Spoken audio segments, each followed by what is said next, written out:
क्या अदालतें संविधान का संशोधन कर सकती हैं? अभी तक तो बाहर के लोग पूछ रहे थे ना, अब सुप्रीम कोर्ट पूछ रहा है इनसे, क्या भैया हम संविधान संशोधन कर सकते हैं? कर दें। क्या हम राष्ट्रपति पे कंटेम्प्ट चला लें?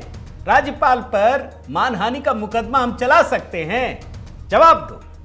ये सिब्बल सिंघवी सबसे पूछा गया। क्या हम सर्वे सर्वा हैं? हम इतनी बड़ी अथॉरिटी है? ये सारे सवाल पूछे गए हैं दोस्तों, आप समझिए और तब आपको समझ में आएगा। मैं एक एक करके उन सवालों की बारीकियों को आपके सामने रखने की कोशिश करता हूं। ये मैं मानता हूं शुभ संकेत है दोस्तों, और इसीलिए मैं इस विषय को आप सबके सामने ला रहा हूं। बड़े ध्यान से समझिए हुआ क्या है। सुप्रीम कोर्ट, चूंकि भाई सुप्रीम कोर्ट के 2 जजों की खंडपीठ ने यह कह दिया कि आपको 3 महीने के अंदर राष्ट्रपति राज्यपाल को साइन करना ही पड़ेगा, यही कहा ना। इसी पर तो प्रेसिडेंशियल रेफरेंस आया। अब ये सारे राज्य पहुंच गए, जिसमें अभिषेक मनु सिंघवी सिब्बल साहब भी हैं, कि हाँ भाई ठीक है, ये सही है।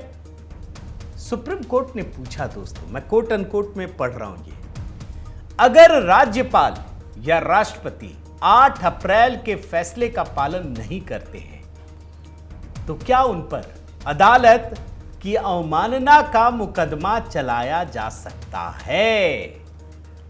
कितना बड़ा सवाल है। अभी तक बाकी लोग पूछ रहे थे, कोई नहीं चला सकता।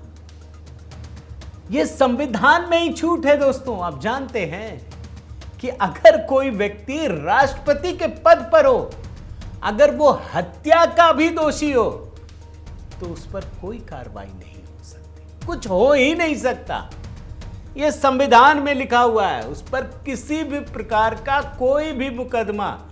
और सिर्फ राष्ट्रपति तो छोड़िए, राष्ट्रपति को यह अधिकार दिया गया है कि भारत के किसी भी कोर्ट द्वारा कोई भी सजा दिए जाने के बाद राष्ट्रपति उसको खत्म कर सकता है, सिर्फ एक बोल के कि इसकी सजा माफ करते हैं, माफ हो जाएगी।